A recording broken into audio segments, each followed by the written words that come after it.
warriors. I'm Rokas Balčiūnas and this is Dao Paleo, and today we're meeting in very picturesque place because for these 2 days I will be conducting a hike, solo hike, just to look for various things that I need for my training equipment and just survival, and also of course to just be in the nature because we have very good weather now. Now I wanted to start this video here in this picturesque location behind me, as you can see, and this is special place. This is the largest river in Lithuania, Nemunas, and the location I'm here is, as you can see, is in the valley of this river.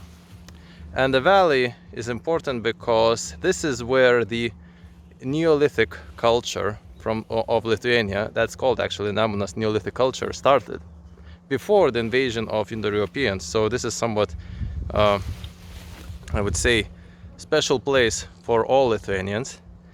And second of all, you can see that it's some sort of, I would compare it to River Nile valley, because we have banks that are so fertile that you could grow a lot of things here. And as you can see, where am I?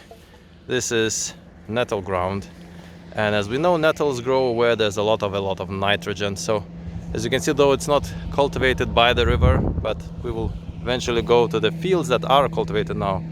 But this is a very special place, and of course it's still being used. So hope you liked my journey, and I will share something that what I will find. I'm actually don't have a lot of plans here, but we'll see what we can find. So in this trip I stumbled upon a very nice location to collect some fire starting material. I mean fire starting by friction. First of all, let me show you. This is a willow actually by the river, and as you can see, flooding took place, and there's a lot of branches that have been broken and they are weathered, but now they're dry because they're all above the water line, which is there. So what I have collected, there's some willow that is so weathered that I can, if you can see, I can make markings with my nail here. So that would be my plank. And also collected various diameter branches that would be used for like a drill. So I have prepared some of the planks. So just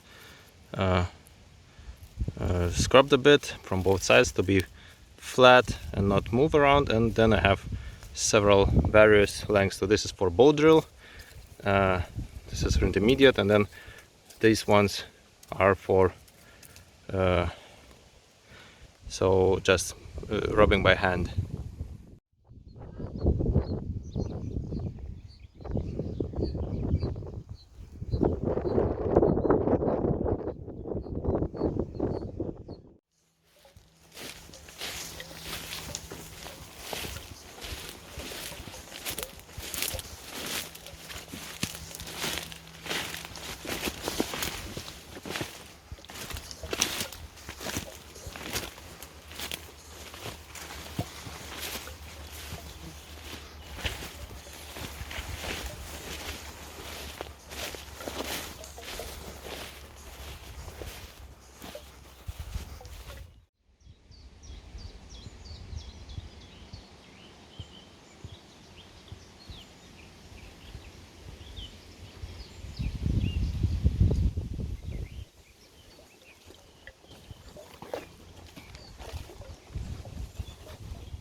Slowly but steadily we're approaching the fields close to River Nemunas in the river valley, and these fertile fields are the only thing that's left from once large widespreading community of Neolithic farmers along the coast, both coasts of both banks of River Nemunas. So these are the slopes of the valley, and we will be climbing them shortly. Along these slopes, in every 2 to 4 kilometers, there are hill forts marking the former locations of Neolithic and later settlements. And these hill forts, Lithuania is one of the two countries with the highest number of hill forts per square kilometer. So this is also one of our, I would say, monumental architecture. So some of them are cleared and visible, some of them are already grown by the forest. So we'll find one which is not cleared, but still interesting location to be. I wonder for how many centuries or even millennia these crops have been grown here in this valley non-stop. Makes you wonder. So this is the typical view of the banks of the river valley, of the slopes of the river valley. And here in the middle, let me try to show you here, you can see the outline. This is how hill forts look like usually. Of course it's growing, but interestingly this is not exactly a hill fort. The archaeological evidence doesn't show anything about it, but here the further one is definitely proven to be a hill fort, and this one here as well is a hill fort. So as you can see, the distance sometimes is just a few kilometers or even less between them. And we have various legends about hill forts. First of all, it was thought that they were like graves of ancient heroes, but then with evidence found that it was used for various ceremonies, and it's still used today for winter solstice. Sometimes winter solstice also, but usually for summer solstice, which is close to now. But originally, it's thought that they started as defensive constructions, because Lithuania is quite flat as a country, and there are no mountains or some other impenetrable places to defend your settlement. So having this settlement along the banks, where you have three sides already defended by natural slopes, you have only to defend one, and that's why they were used quite extensively. We'll be close to one and on top of one, so I'll show you what's the view from there. So it literally says Hillfort Road. We must be here. Definitely this is the path to take. Hillfort road closer to Hillfort. I'm taking this one.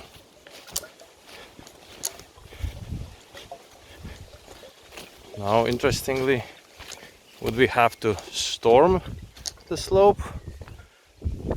Maybe it's not so visible, but it's steep.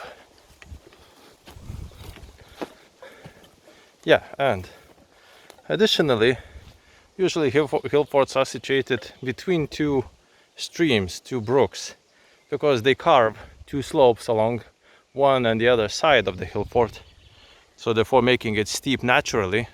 So people had only just to steepen it a bit, and then you have another steep slope from river Nemunas valley. So the only thing is the back, which is slanted a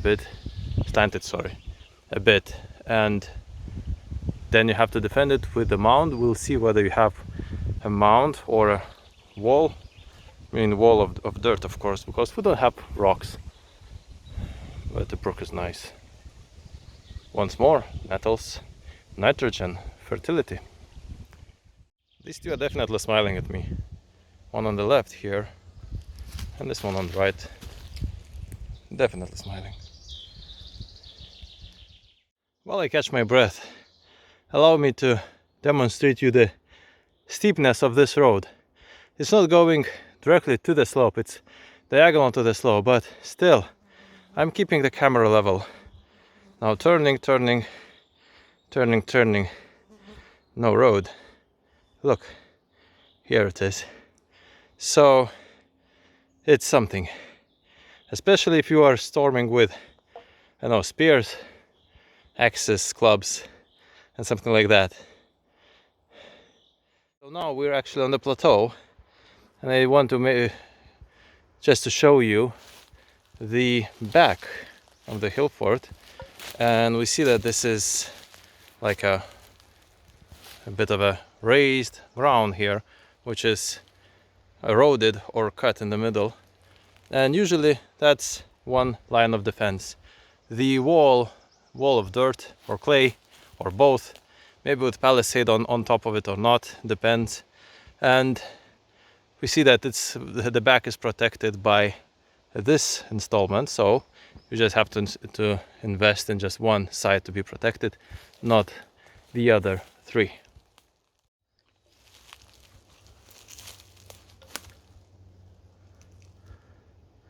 Dragonflies warming in the sun. Seems I am not the only one walking these paths. Go path. Behold my lands, close to the river Nemunas, on top of a steep hill, protected from three sides, and hopefully the fourth whenever time comes. I'll have a break here. I feel I deserve it. So this is where we are here.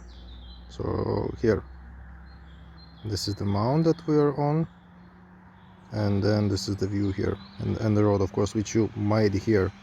Now on this map we don't see the river and the valleys close to it, but this was the Hillfort road. Then I took this steep path here, and then I banged to the left, but actually didn't reach that. I was going here. I will spend some time now on this hillfort to further craft my war club. Of course, it's more not a war actually, but training club. But I like to make things myself, and this one is not an exception. And what is here is that there is an ash branch that I found in one of my hikes together with my trekking friends, and I liked it because, well, it has this knob, which is something to for the impact. But if we look at it, it's not symmetrical. So my work was to make it symmetrical for the handle, to concentrate all the force to the knob. But then the other work is to balance it left and right, and of course we have this horn which is too large, but I will remove it just to balance it later.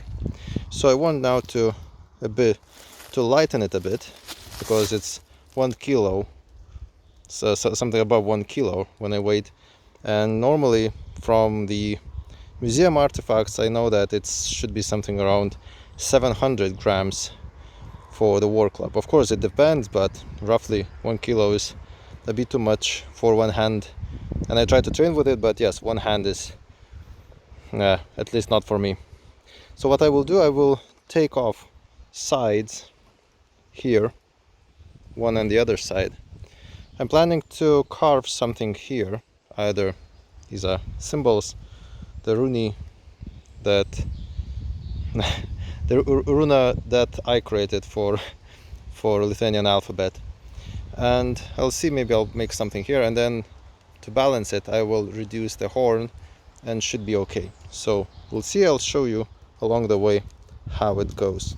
Now for the grip, interesting, I have the grip which is like a part of the hexagon here, and then the other side is oval. So I find it that it's very good for hold, and for orientation I can use the thumb here to orient, or I can use the thumb like this, more like a like that of the grip, and both of course from both sides. Now I didn't know how to end this, so I made a pommel which is like a bullet shape, so in order to strike someone incoming here. So I'll inform you how it goes. I'm not hoping that I will finish it within this hike, but I like my tools and weapons to have history. So what I've already achieved, so this was the handle. Now I make this octagonal shape of a shaft, and this is a bit narrower from the sides than here, so to keep the force I'll see what I can do. Maybe I'll do some carving, maybe some symbols here, and then it goes to form this spiral shape from actually this, as you can see, this direction here, from my thumb to the shaft, maybe through some carving here, I don't know, maybe some enchantment or something, and then it goes to the spiral here along here, spiraling, and ends here. I'm not sure, maybe I will reach it to the knob, so to be some point here. So looks like that. I want to make a bit of a wider of a spiral, but yeah, something like this.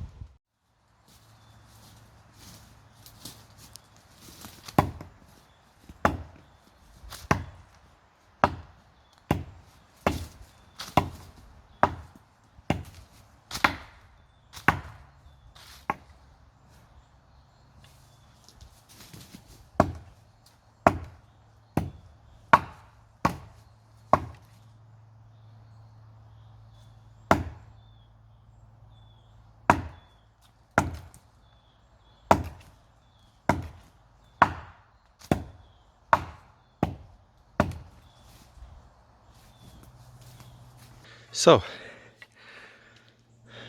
the knob actually smoothened, that's a good thing, and if you look closely, it's not so rotten tree, you can see here from the sound, so it leaves prominent dents, so it's something to fear.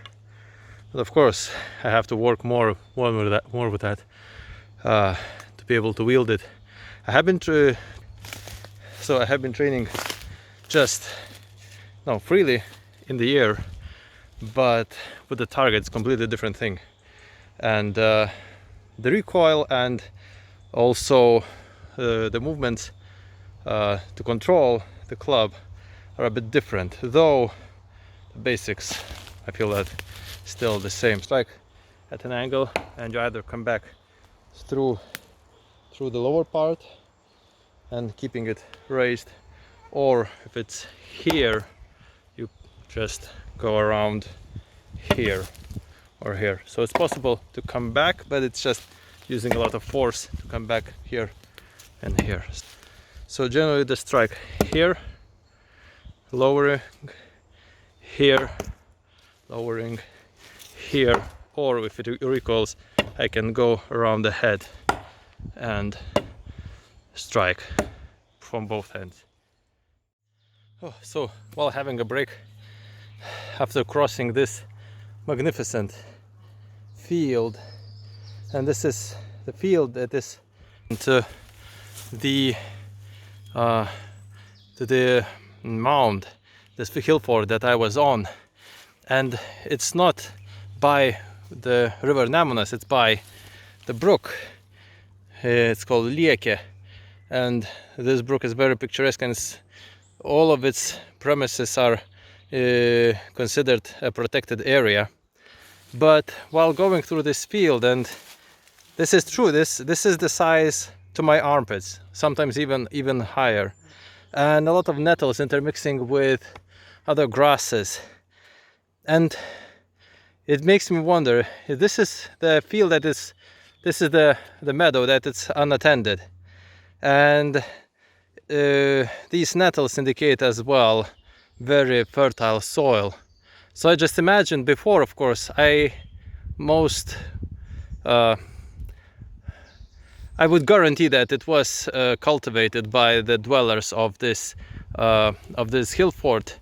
But before that, even before that, it makes me feel that there has to be some oryxes or some other animals like elks or bison that could have roamed here and just fed on it and keep it very low and very nice meadow here. Sadly, we don't see them, but it can be restored if someone would take some farmer would take, just start pasturing, and this meadow would be grazed. It would be the same as it was pristine before thousands of years. You might see why this brook is being protected and all the surroundings. It's so pristine and so natural, and it feels like something. It's going somewhere there. It feels something primordial, some very primal to be here. And of course, some civilization does not. It's not a problem to have a map to follow, but whenever you know, even better without it. Some roe deer tracks, so they also like to keep it cool and have some source of water.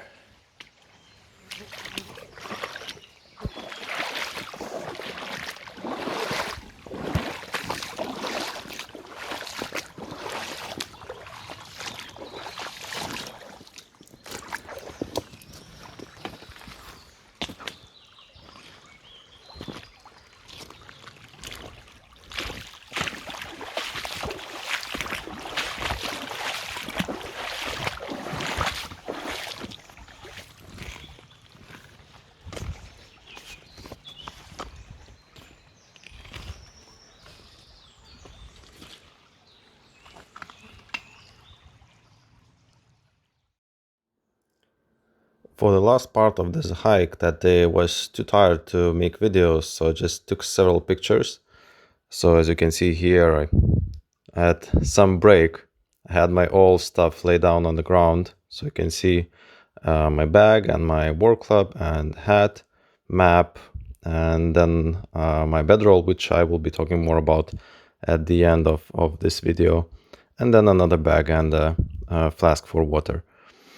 Then I had just a time to set up a tent in this very interesting place with a lot of stones, and this is already closer to civilization, as I would say. But I still set up a tent to be sleeping at night in the outside, but I had to use the tent because there are a lot of mosquitoes and too hot to fight both. The next morning I took one more training against another tree with my warclub, and it works very well. Leaves prominent dents. And back to my next video. Finish our journey, I want to show you how I roll everything into a roll carry, or bedroll, how to call it. And I use it to carry everything that it's not breakable, and it's everything is considered for the sleeping. Now this is something to lie on, my inflatable mat, wool blanket, doubling for the sleeping bag, and the outside in this case, since we don't have any rain, is just a plaid from camel wool. So rolling, before rolling, you have to align everything evenly on the ground, so it always is better to have an even ground. And then I add my tent and, for example, some sleeping garment here. So the idea is to have two rolls from one side and the other. So having like this, rolling once, rolling twice. We'll see, I think I won't need to have it the third time.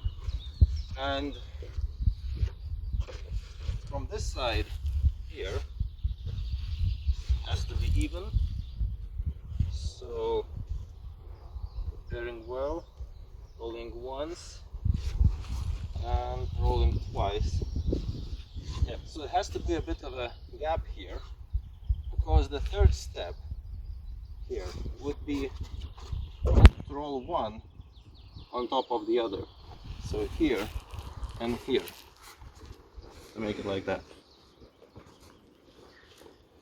Now, since this is the softer part and this is the more thicker part, so I roll now through this middle here, one side on top of the other side here. And now you have to keep it all together and tie with the rope that you have. It can be any rope. So going through the edges here, almost at the end, but not too close to the end that it would not slip. So I have very tight grip here.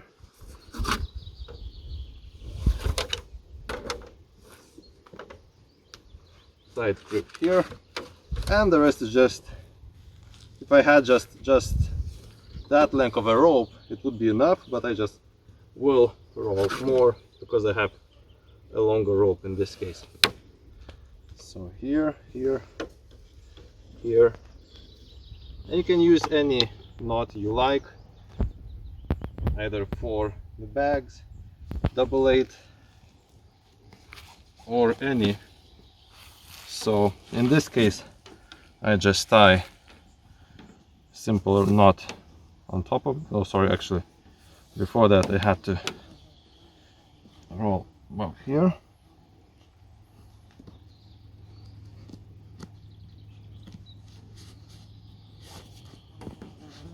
Yeah, I just tuck it away at this end as well.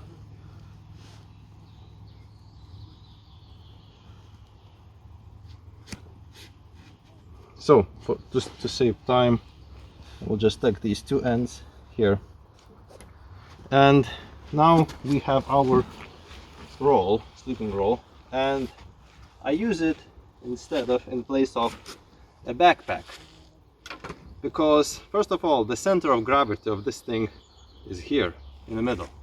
So if you wear it, you are not so it's not either leaning you over or leaning you to the back or any side. Second of all, it protects your left side. So if you wear to fight, if you were ambushed, this is some form of protection, like a armor. And third of all, you can tie anything to it and it still keeps the balance. So you just squeeze your hand and put it on your shoulder, just like that.